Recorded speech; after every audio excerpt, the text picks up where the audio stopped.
Welcome to Kenton Teaches. Enjoy the video.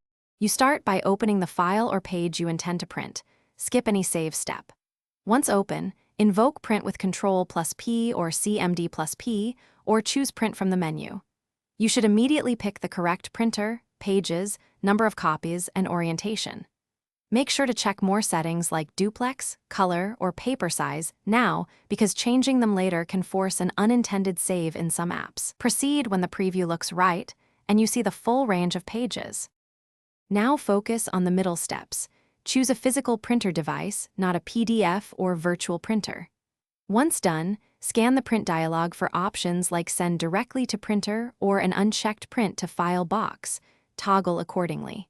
You should also set paper tray, scaling, and quality so the job completes without additional dialogues. If your application shows a print versus save toggle, select Print and watch the status or preview pane to ensure output flows to the printer rather than to disk. To finish, click Print and observe the printer status or your system's print queue until the job completes. If a Save As dialog appears, cancel and reopen the print dialog to reselect the physical printer driver. Virtual drivers cause saves. Make sure the correct printer is online and not set to offline or work offline. If the job stalls or only creates a PDF, restart the application or the printer spooler. This usually clears virtual driver defaults and restores direct printing. Thanks for watching. Please subscribe if this video was helpful.